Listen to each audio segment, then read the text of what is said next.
Hi there everyone, it's Linda here from Just for Tummies and welcome to today's live Detoxing, what's it all about and does it work? And joining me today will be nutritional therapist Sophia Hill. Some of you have met Sophia before and I'm going to get Sophia to join us in a moment and let her explain to you why she became a nutritional therapist because of her own digestive and gut issues. And yes, we're going to be talking about detoxing today. Very much a buzzword. So we want to dispel some of the myths and misunderstandings around detoxing. Simple things that you can do to detox, and if you want to do like a full detox, then we can talk about that as well. So anyway, let's get started. Let's bring Sophia into the live.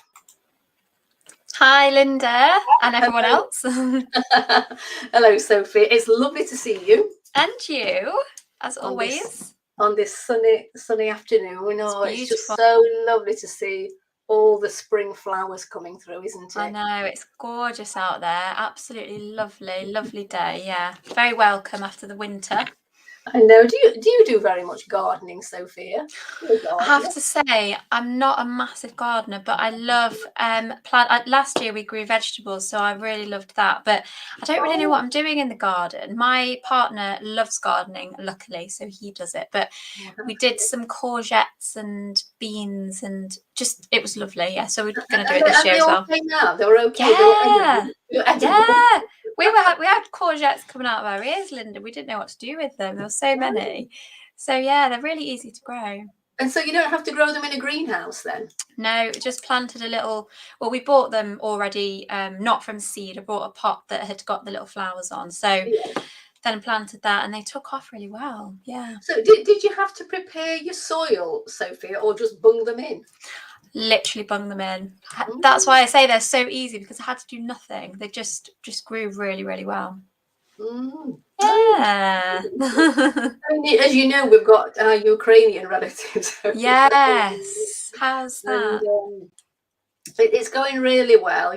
We've all settled into a new routine, but of course we want to find them their own place for privacy reasons. But Babushka, Angelica, my daughter-in-law, Angelica's grandmother, she's 80, and she grows, and they all live together, Sophia. It's multi-generational living, and it works really well for them, and they love it. And Babushka is a very important member of the family, because she grows a lot of the vegetables, the salads, the herbs. Wow. She has 50 chickens, so they have fresh. So she's had to leave all that behind, of course. Oh, so sad. We're looking to find a house for the family that's got a good garden that she can take to.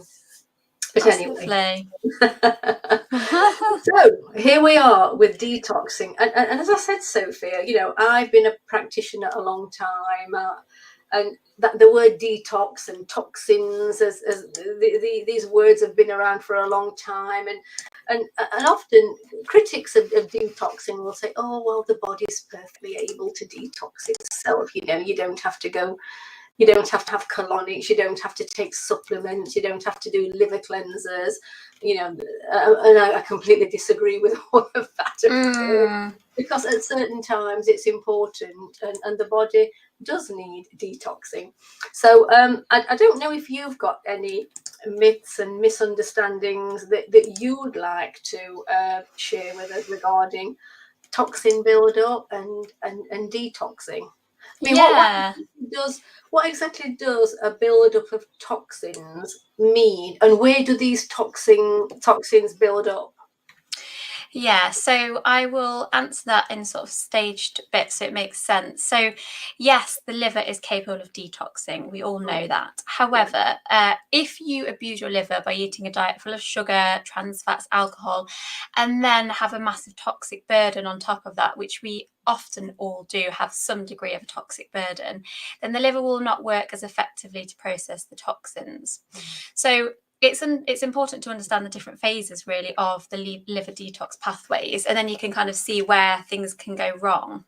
So are we talking about a fatty liver, Are we talking about hepatitis, a liver that's inflamed, or both of the aforementioned? That can be the one end of the spectrum. So it's got so bad, it's been so much damaged by alcohol or toxins that the liver has become very fatty, and then that is something very serious. But on the other end of the spectrum, we can just have a buildup of toxins that hasn't necessarily caused something as serious as liver cirrhosis, but is still, not good. So toxins are actually fat soluble, so they're stored in fatty tissues in the body. So unfortunately, our brain is a fatty organ, and also our fat cells. So our adipose tissue is fat soluble, where fat soluble toxins like to go and live. So the liver has got two different processes. So there's phase 1 and phase 2 of our liver detoxification pathways. Both have different functions and both have different sort of cofactors that are required for each of those parts to work properly. So because the toxins are fat soluble, and we'll talk in a minute about what kind of toxins there are out there. There's so many.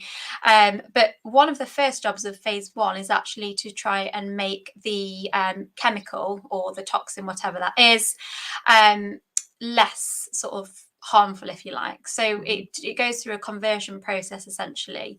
Now, this sort of process consists of 3 different reactions: oxidation, reduction, and hydrolysis.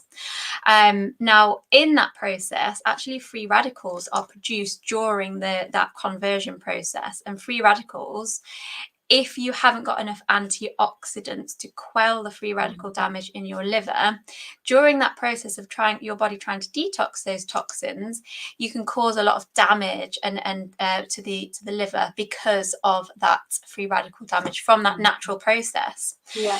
So we need loads of antioxidants in order to quell that inflammation and free radical damage.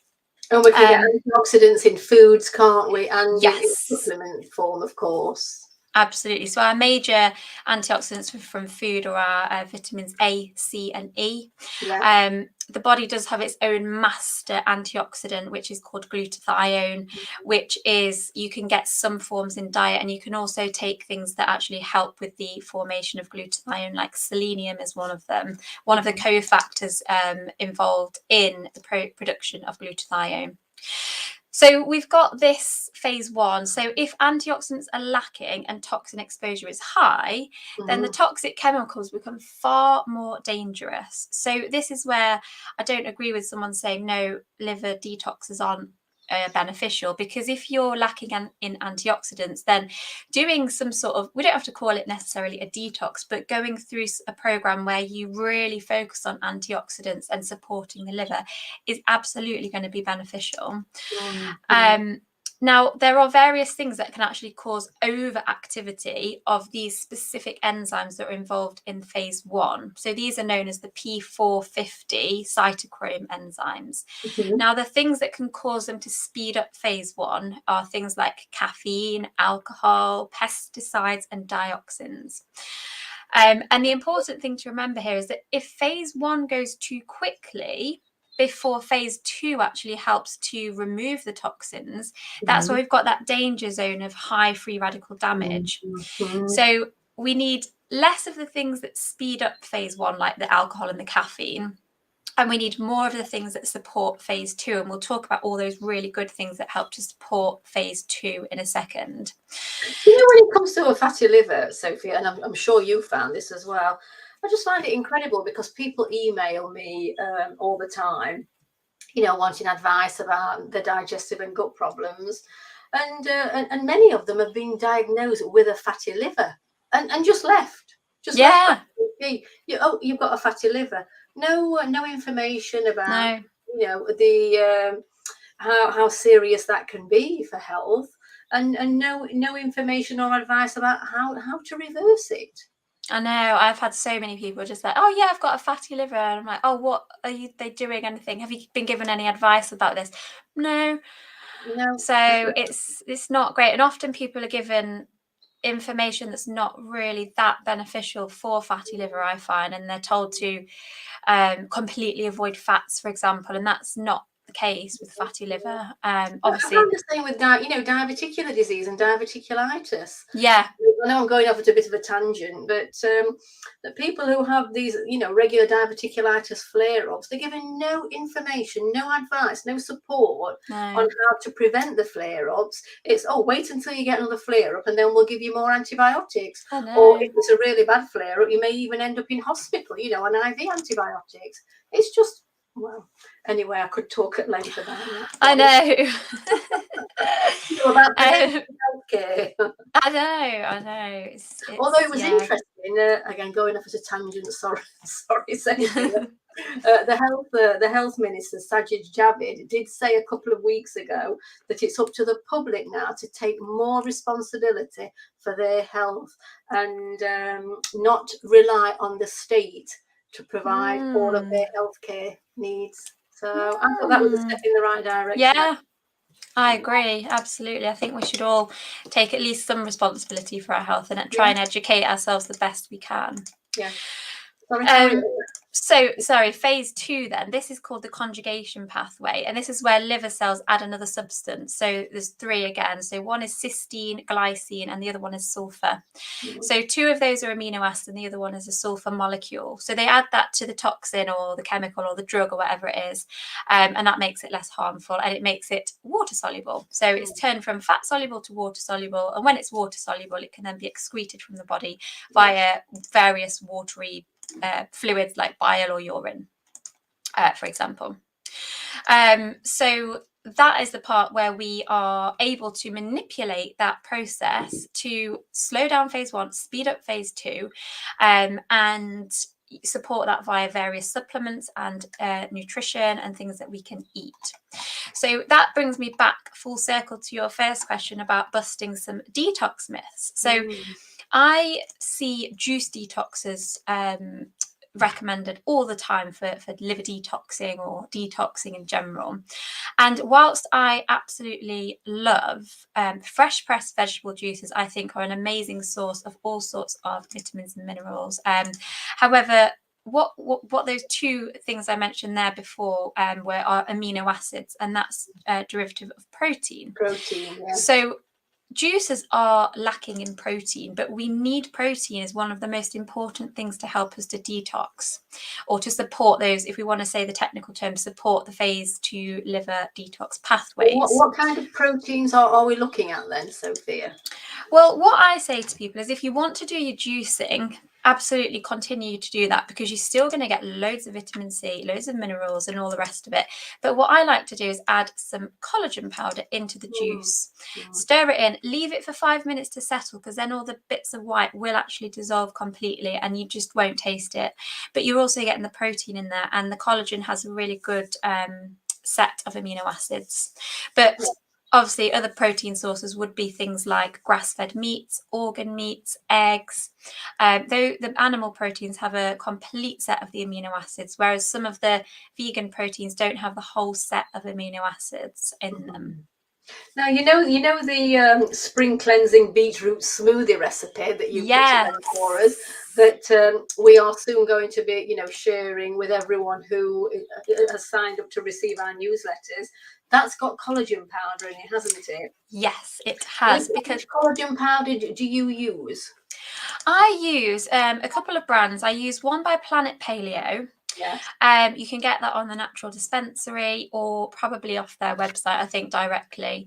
And I also love the Ossa Organics one. So you can that's OSSA, isn't it? Yes, they do a lovely collagen powder. So they're the 2 brands that I tend to use most often. Okay. We'll come to the other ingredients in that smoothie recipe later. Okay. Sure. So if you want to carry on then, Sophia, with the phase 1. Yes. How important protein is, for detoxification of the liver. Yes. So protein is something that I find is really overlooked when people do a detox. And what they tend to do is, I just need to either have only juices or just salads, and that's all very well. And I'm not disagreeing with how good those things are. But I do think that protein is a forgotten factor when we're thinking about detoxing and how crucial those amino acids are for those phase 1, phase 2. Some of the other nutrients that are needed for phase 2 then. So obviously the antioxidants are really important for helping to support that free radical damage. So I mentioned selenium earlier. Selenium is a cofactor in the production of glutathione. You can take glutathione as a supplement. It's very smelly. It smells a bit like, no surprise, because it's where we get that sulfur element from, which is why that's great for the phase 2 detox. So just beware, if you buy a glutathione, it will smell. You can get some natural sources of glutathione in food, so grass-fed beef, organ meats, brown rice, selenium, and they also have selenium in them as well. Vitamin C is obviously really important as an antioxidant. Been taking years, take it every day, and I'll tell you something. Vitamin C, I take BioCare's magnesium ascorbate because it's more gentle on the stomach, and I can take quite high doses as well sometimes. But when I can tell, you know, my skin, I can tell when I'm not taking vitamin C. Yeah. I mean, I know I'm naughty. I know I should eat more, you know, citrus type fruits, but I don't always. So, you know, the next best thing for me is a good quality vitamin C supplement. I can always tell when I'm back on the vitamin C with my skin. It just seems clearer. It's a better color. It glows more. Yeah. Absolutely. I just put on my Instagram stories this morning actually about my vitamin C collagen concoction, which I've been taking as a pre-wedding kind of skincare thing because it's so good. Now, vitamin C helps with the production and the absorption of collagen. Collagen is what's in all the beauty creams and things for anti-aging. However, I prefer to take it internally rather than putting it on my skin because I think beauty comes and skin health comes from within. Oh, absolutely. Although my daughter-in-law might argue that point. No, I do love a good facial, Linda, to be fair. I like both. I like both in tandem with each other. So you probably know she's a beauty therapist, qualified at the end of last year, and she likes nothing better, Sophia, than extractions. Okay. She is an extraction queen. I've just remembered actually when just before I introduced you, I said that you would say a little bit about why you became so interested in nutritional therapy. For the people that don't know you, Sophia, that have never met you before, so can you just explain? Absolutely, yeah. So I always had an interest in nutrition from when I was younger because my mum brought us up on a very healthy kind of diet and was always into nutrition and things. But as a young child and a teenager, actually, I was unfortunate enough to have to take lots of courses of antibiotics, and this resulted in me having IBS when I was about 14 years old or around 14, 15. And I struggled with the symptoms and I went to the GP so many times back and forward and was just told that I needed to live with it and that was it really. There was nothing they could do. And I just felt like I didn't used to have it. So something must have gone wrong for this to happen. Therefore, there must be a root cause. And that really, really sort of started off my passion for digging, and I started to research about different foods that should avoid, like gluten, for example. But that actually pushed me into doing a degree in nutrition at the University of Nottingham, and I then did further studies in nutritional therapy at the College of Naturopathic Medicine. So I did 6 years in total of studying nutrition, and I now specialise in gut health. I think working with you, Linda, and also having my own gut health journey, I feel like I know it inside out, and I can really help people and understand where they're at and how awful it is to go. And I just don't want people to go through what I went through. Well, I know so many people like you, they were diagnosed with IBS. They were told, "Oh, there's nothing nothing you can do about it. You've got to learn to live with it." And I completely disagree with that, as I know you do. There's a lot you can do to improve the symptoms of IBS, and in some cases, completely resolve them. Well, I wouldn't say I have IBS anymore. I don't class myself as someone who has IBS now. So I am testament the fact that you can actually get rid of IBS. It's not a lifelong condition if you get to the root cause of it. Yes, we need to do a live on IBS, don't we? We do. Let's do one. Back to detoxing. So back to detoxing, yeah. What are the signs and symptoms of toxicity? Well, when I was studying in nutritional therapy, we were taught about looking for clients in their actual face. And I know that in Chinese medicine, they look at your tongue as well. I'm not really clued up on that, but I do look for dark circles under people's eyes as a sign of liver toxicity. Yeah. So And bowel toxicity as well. yes, absolutely. So that kind of toxicity can show in really dark circles under the eyes. I also find people very, very tired all the time if they have got any sort of liver toxicity, inability to lose weight or just gaining weight as well, because if our toxins are stored in our fat cells, our body tends to be very clever and think, let's hold on to this fat because we don't want to release all these toxins. And actually, if people lose loads of weight who've had a real high toxic burden, say they've got heavy growth of mycotoxins from mold and they've sat in the tissue, then they lose loads of weight very quickly. All those toxins will come out into the system and they'll make them feel really ill. But your body is very clever and it will hold on to fat if the fat's got a lot of toxins in there. So just a quick side note, if you are thinking about doing a detoxification protocol, and say we've just touched on mycotoxins there, for example, don't do it if you're constipated. Don't start. Did you say microtoxins? Mycotoxins. Right, so fungal yeast. Fungal yeast. Yeah. Well, from mold, yeah. So from mold, I understand. Yeah. That's just an example.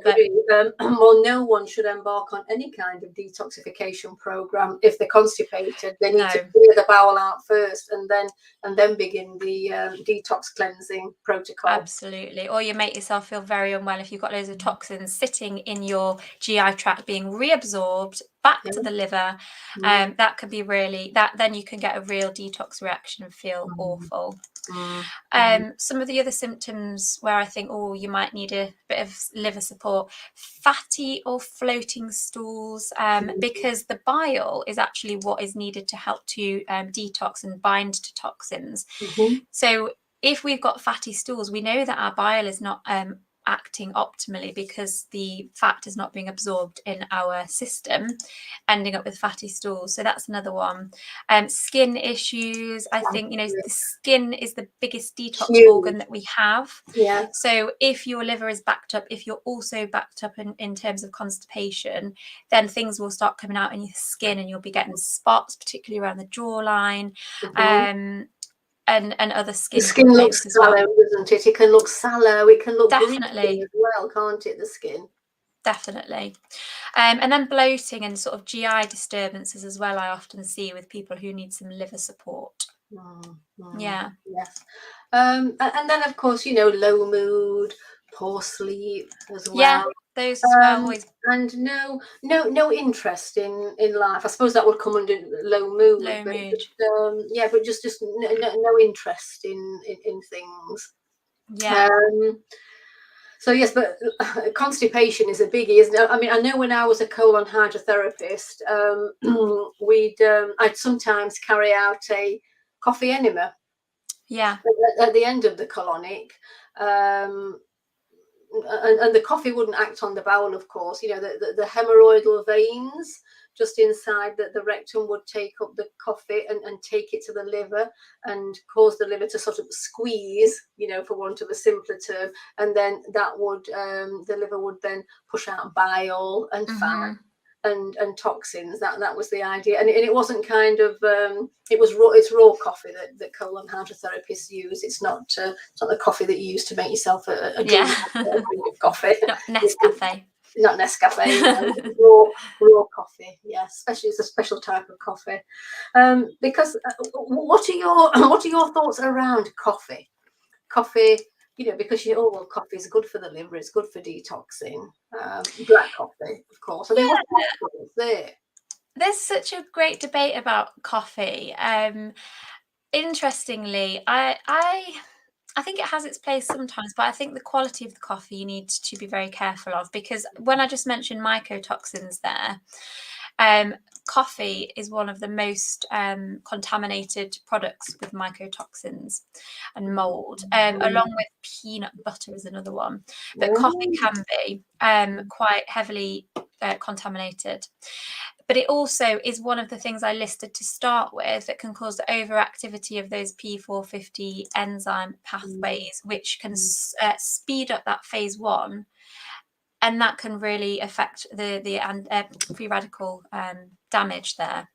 So along with caffeine, alcohol, and the pesticides, they're the things that if we're supporting those phase 1 and phase 2 pathways, we should probably limit. But then I know what you're saying about the liver and the coffee.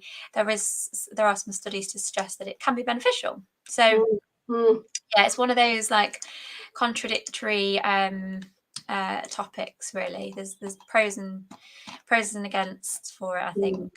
And it's like skincare products as well, and personal care products, you know, including toothpaste. You know, try and use organic, natural ones that don't contain any chemicals. Just try and, you know, lift the toxic load on your body. That's it. I think we get exposure to toxins from so many things, like produced within us, for example, like some of the nasty toxins like the LPS, lipopolysaccharide toxins, that are produced from gram-negative bacteria, which a lot of us have got as some sort of load of gram-negative bacteria in our system. They produce these LPS toxins, and they're not something that we can say, oh, we'll cut out pesticides from the diet, because that's something that's being produced within. So when I look at a client, we're looking at all sorts of things like this to do with your gut health, because that's a great source of toxicity for people. Even so much so that these LPS toxins can and have been linked to a non-alcoholic fatty liver disease, because of the fact that they produce ethanol, which can have a similar effect as someone who drinks loads of alcohol, just from the bacteria toxins in the gut. So that's a big... Sorry, Sophie. So what increases a person's risk of getting those types of gram-negative bacteria in the gut? Yeah, so I think generally dysbiosis. So if we've got a lack of the good bacteria, there's a lot more room for the less favourable bacteria to be able to get in, and low stomach acid. Obviously, then we haven't got that defence there, so people are more exposed to having bacterial infections if they've got low stomach acid, low enzymes, and high stress, and then low good bacteria. So if you've had antibiotics, you're a prime candidate for someone to have an infection of some gram-negative bacteria taken over. And of course, you know, proton pump inhibitors, those drugs, those strong acids that put stomach acid to 0. I mean, the number of people that take those drugs is just incredible. And I often find that people who are taking these drugs, they were maybe prescribed them because they were taking a painkiller, so they were put on a PPI. I'm not going to mention the 2 most popular PPIs, but you know what they are, and I think lots of other people will as well if they do a bit of Googling. But people are put on a strong painkiller because they've got a pain condition of some kind, so they are put on a PPI to protect the stomach, and then they end up staying on it for years and years on a repeat monthly prescription, without questioning why they're still taking it, and without having any kind of drugs follow up at the GP surgery. I know, I see it a lot. It's not good. So what I wanted to... Sorry, did you want to say something else? Sorry. No, I was just going to say about the other sources of toxins. So if you're wanting to do, you know, reduce your toxic load and thinking about, oh, I need to take all these supplements and the thing you really want to think first about is, how can I reduce my exposure to the toxins? Because then you are going to have less of a toxic burden. So looking at your gut health, looking at LPS toxins produced there, looking at household toxins from things like cleaning products, beauty products, synthetic fragrances, those kind of things, food additives, drugs, alcohol, pesticides, heavy metals. So not to mention like car fumes and all the rest of it. But we are unfortunately exposed to so many toxins on a daily basis these days. But starting at home, I think, is one of the best places. I've recently invested in a air filter for my house, which filters out all sorts of viruses and mold particles, mycotoxins. Where did you get that from? It's by a brand called Air Doctor.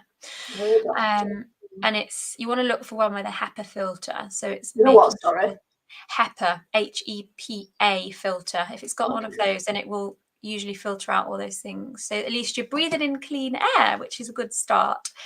But Does it then filter the whole house or just the room that it stands in then?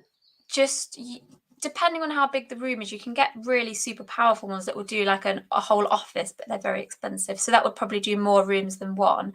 I've got sort of a mid-range one that will do our sort of kitchen, diner / living room, which is open plan. Okay. And then the water we drink, we need to try and make sure we're drinking filtered water, because that's a huge source of toxins as well. Yeah. So there's that side of it. Of antibiotics and hormones. Yeah, and all sorts of other nasty things that we don't want to be drinking on a daily basis. Okay, so my next question then, is there a blood test to check toxicity in the body? Yeah, so I've run a few toxin tests in my practice. The ones I most commonly run are not blood tests, though, they're urine tests. And one of my favourite ones is called EnviroTox, and that looks at a whole host of toxins. So it looks at heavy metals, it looks at pesticide residues, it looks at BPA, which is another toxin from plastics. Yeah. It looks at mycotoxins. We just mentioned those quite a bit today, but a whole list of those, and a load of other toxins as well. So it's a very comprehensive one. Or if you're just interested in one of those sections, like mainly the pesticides, then you can do the isolated test. The EnviroTox does the whole lot of them. And how much does that test cost, Sophia? I think the EnviroTox, off the top of my head, is about £400. That's for the one that does all of them. If you wanted to do just, say, the mycotox test, though, that's less. It's about 200, I think, and the other ones are less as individual profiles. But yes, you can test for toxins. So what will that test show a person? Will it show that their liver is toxic? Yes. Will it show that they've got dysbiosis? What will it show that their blood is toxic and dirty? What does it actually show? It shows the levels of specific toxins that are present and that have been detected in that person. So different pesticides, there's a list of them, and then it will tell you along the bar if they're in the red and you're really high levels in your body, or the mycotoxins or whatever it is. So it's showing you the exposure that you've got currently going in there. So that's the one I most commonly run. I mean, you also might want to look at something like raised liver enzymes, Yes. CRP. If you're looking at more sort of doctor's testing, then you might want to look at those that are more generic. But the tests I run are very specific in terms of toxins.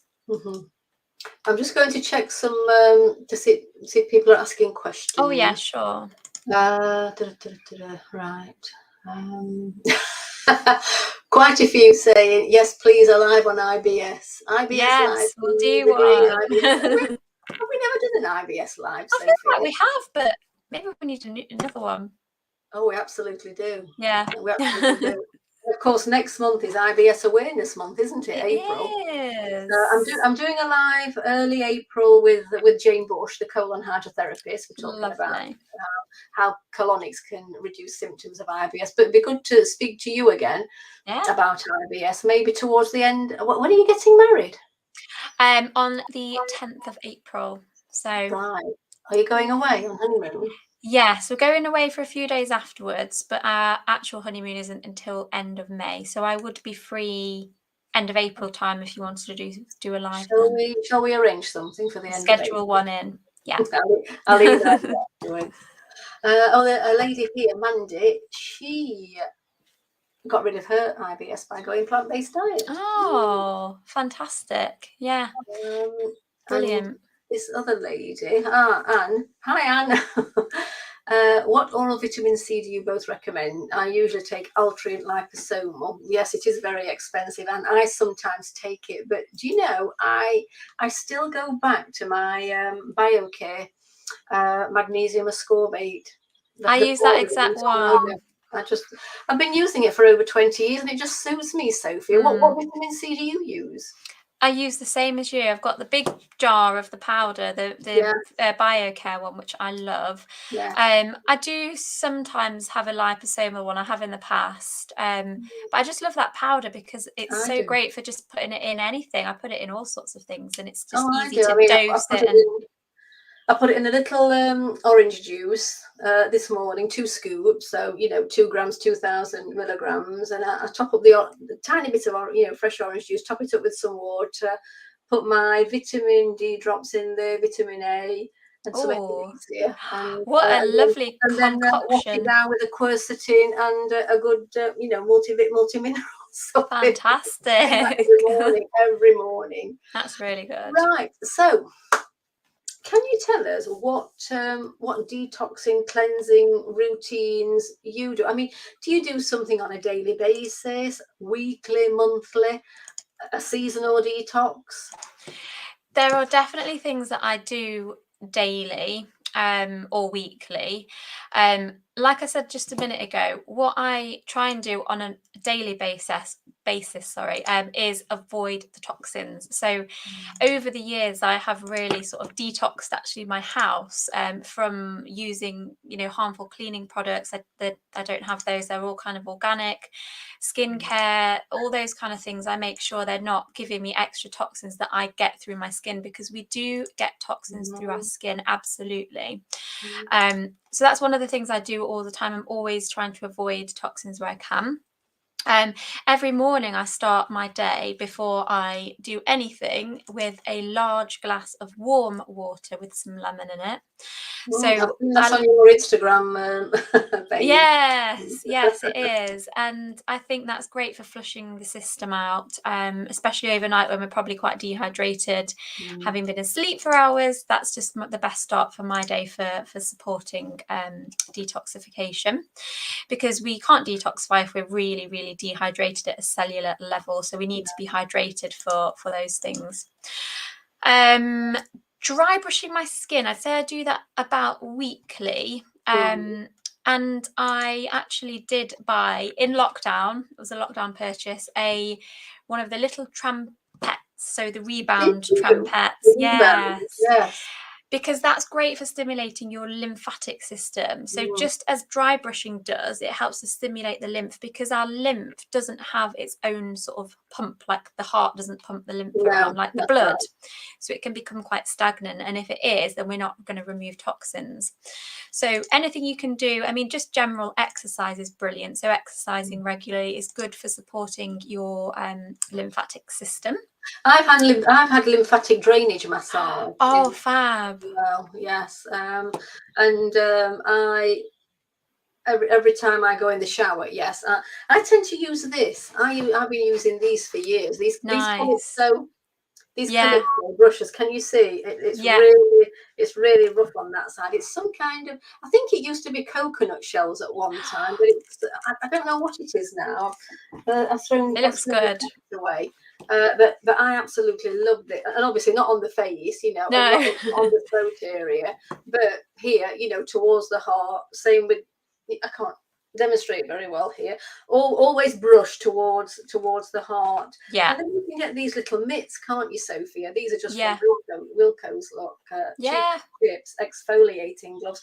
I mean, I've even been known to use a scrubbing brush to exfoliate, on my legs where there's cellulite.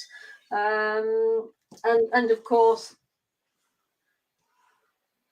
Epsom salts. I'm going to guess that is. Just love grab this out of the bathroom, Epsom salts baths. But sometimes I'll sprinkle Epsom salts on, directly on the sponge if I'm in the shower, and brilliant. And exfoliate with the Epsom salts as well. Great. Yeah, Epsom salts is another thing I do to support detoxification. I try and do that about once a week. But the Epsom salts are made up of magnesium sulfate, and the magnesium is great for all sorts of muscular things in the body. And a sulfate element actually helps to draw out toxins. So it is a good one to put into your detox kit for like simple tips to do. So it's good for constipation as well, isn't it? Absolutely.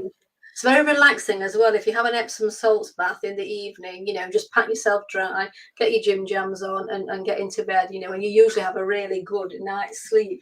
And I also sometimes take, I got these from Viva Mir in Austria, alkalizing powders. Yeah. So this one has got a lot of it is in German. Where's the blasted ingredients? Sodium hydrogen carbonate, calcium carbonate, potassium citrate, magnesium citrate, sodium monohydrogen phosphate.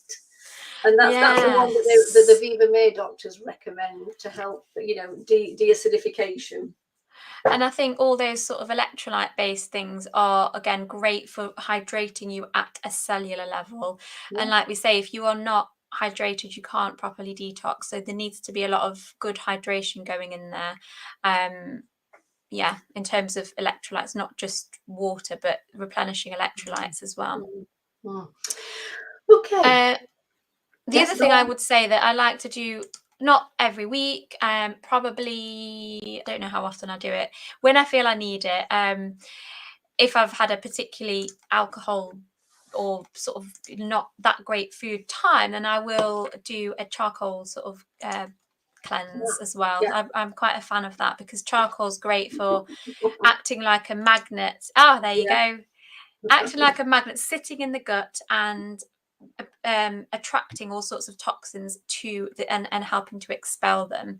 So I'm a big fan of charcoal as well. I'm a massive fan of charcoal for detoxification purposes, but also IBS symptoms. Yeah.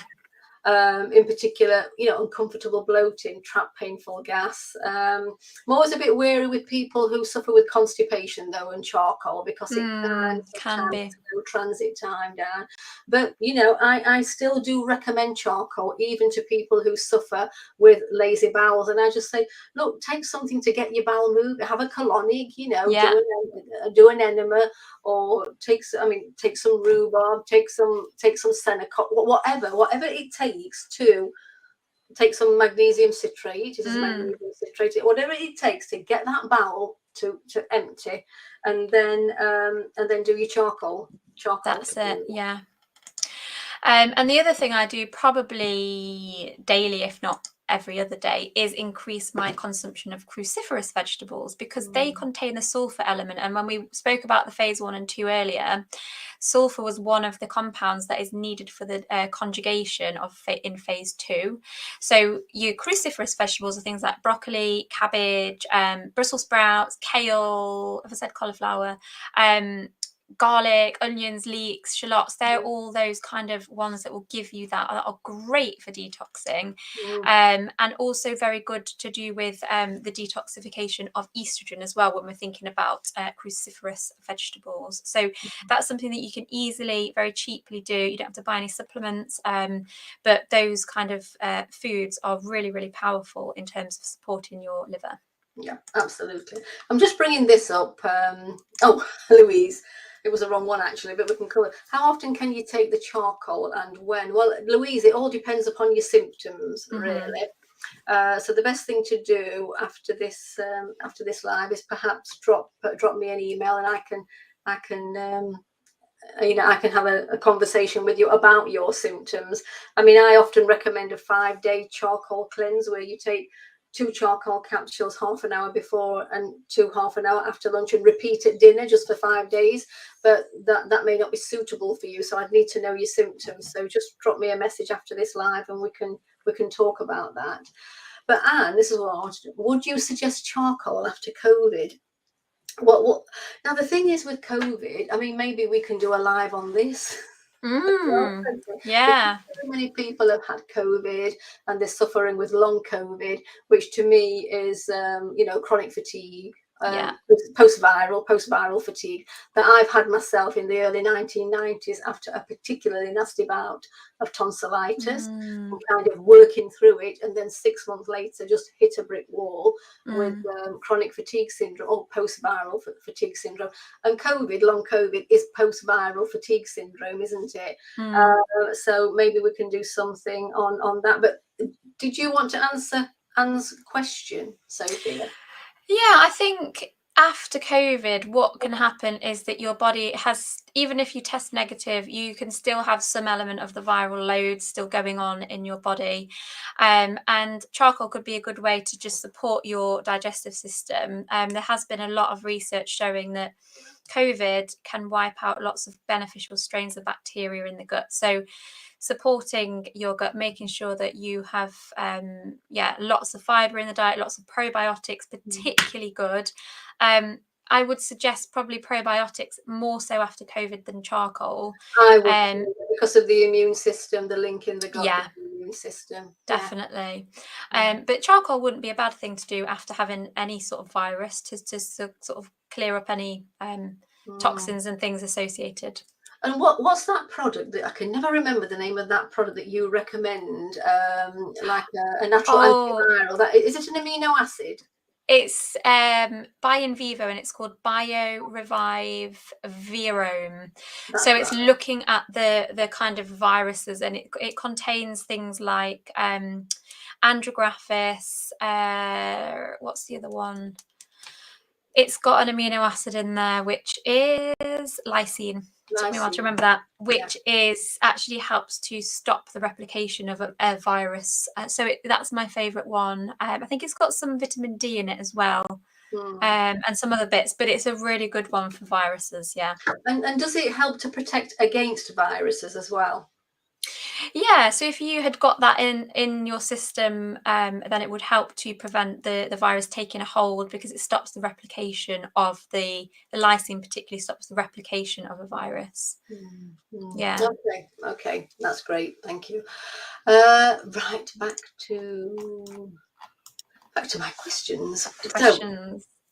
So yes, if you can explain the benefits of your, where is it? Where did I put it? Your spring cleansing beetroot smoothie. As I said, I'm going to be sharing in our newsletter within the next week or two. So we've got a list of the ingredients here: coconut milk, beetroot juice, flax seeds, blueberries, raspberries, frozen banana, maca powder, coconut yogurt, and collagen powder. So if you can just explain why you decided to put those ingredients into a cleansing smoothie then, Sophia, please. Of course. So well, this is just personal because I'm really obsessed with beetroot at the moment. I think it's got some amazing health properties. It helps to improve blood flow.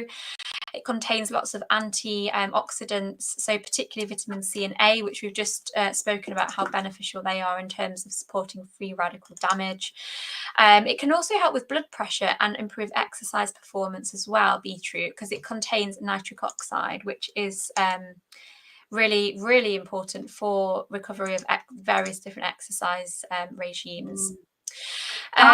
Incidentally, our Ukrainian relatives, we had borscht yesterday. Oh, I love it. And it's one of their most popular dishes, borscht. And as you know, it's got a lot of beetroot in it. It's got a lot of other vegetables in it. And they often put either pork or chicken in it. And they serve it with a big dollop of sour cream on top. I don't like beetroot. I'm not a beetroot fan at all, but I love borscht. Yeah, I love it. And it gives it that kind of bit of earthy flavour. This smoothie is really delicious. And then it's got blueberries and raspberries. So again, super high content of antioxidants in those. Great for supporting liver health. Really high vitamin C content in those. I've also included flaxseed because the fibre associated is also, I mean, it acts a bit like charcoal in a way because it helps to bind to toxins. So the more fibre we eat, the more that we can excrete toxins from our body. So flaxseed's great for fibre content. The coconut milk I used as the liquid because it's anti-inflammatory, it's antimicrobial, antifungal, antiviral. So if we're thinking about toxins coming from the gut source, then taking things that are antimicrobial is a good idea. Mhm. It's got the collagen in there to support the protein, because as we spoke about before, we Yes. can't detox properly without enough protein. So we've got the collagen featuring in there. Mhm. And then I also put in some maca powder, because it's really high in antioxidants, and it also helps your body to produce glutathione. Mm. And we spoke about how that's the body's master detoxification antioxidant. So they're the ingredients, and I think I forgot to mention the banana, but that's great for potassium. And Yeah. again, potassium is one of our important electrolytes that we need to support in good amounts alongside the other electrolytes for cellular hydration. And you blitz it all up in a NutriBullet or a similar high-speed blender and That's serve it. straight away. Right. Okay. So Thank you very easy much. and delicious. So just this one from Anne again. Sorry, Sophia. Can you repeat that name for Anne of that antiviral, that lysine? Can you spell it out for her? Yeah, so the actual supplement name, you The mean? supplement. Sorry. Yes. Yeah, so it's bio.revive, Mhm. and then it's Virome, which is Virome. Mhm. So bio.revive, is that the company that makes it? No, In Vivo is the company that make it. Oh, That's in just the vivo name of makes it. this Ah, the okay. And it's supplement. Yeah. available from the natural dispensary. Yes, it Yes. is. Yeah. Yeah. Okay. Right. Oh, somebody else has asked for the name as well. Okay. So more questions. Right. Well, this is completely off topic, but I've had these two questions come through, and this lady said, I'm going to bring it up actually. How do I know if I have endometriosis? I have a lot of pain, bloating and bladder pain, also pelvic pain that goes into my legs. Well, the first thing I'd say to this lady is go and see your GP Definitely. if she Yeah. hasn't done already. Yeah, I Uh, would agree. I mean, symptoms of endometriosis are, well, it's very painful, isn't it? If a woman's got endometriosis, Very but painful, they yeah. can have bowel problems, can't they? Because the endometrial tissue can migrate into the bowel. Obviously, period problems as well. Yeah, the symptoms really can mirror IBS, actually, because of the location of where some of these endometrial kind of lesions can be. They can actually sit in the bowel or in the Mhm. bowel, and that can really cause constipation, diarrhea. You may have excruciating pain when you go to the toilet, and particularly when you go to the toilet on your period. So if Yes. you get all these symptoms that flare up on your period of really painful IBS symptoms around your period, really painful, not just like, oh, it's a bit tender. The pain is quite bad for some people, but some people it isn't, to be fair. So you should still get it checked out. Mm, Pain during or after sex as well. mm, Back pain, again, usually worse when on your period.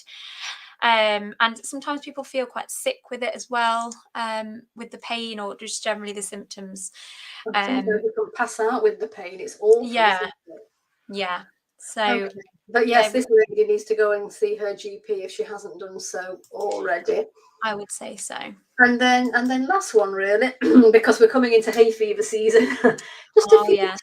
Just a few tips, Sophia, on how to prevent, the runny eyes, the sneezing, the runny nose, the typical hay fever symptoms. I mean, what products would you recommend?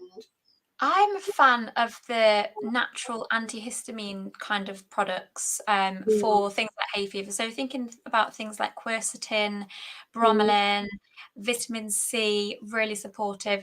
But we also want to think about what's happening to the immune system mm, when we've got hay fever, because it's something's aggravating our immune system when we've got hay fever, and it's acting slightly inappropriately to these pollen or whatever it is that you're reacting to mm, most. mm. So when we're thinking about the immune system, we want to think about regulating it, not necessarily always boosting it, but No. vitamin D is very important for that. So we want to be thinking about that. Some of the medicinal mushrooms can be great, like Mm, reishi, mm, those types, cordyceps, lion's mane. and probiotics. Yes. So think about your gut health when you think about your immune system, and always think about your gut health if you're thinking about hay fever and the immune system. They all tie in together.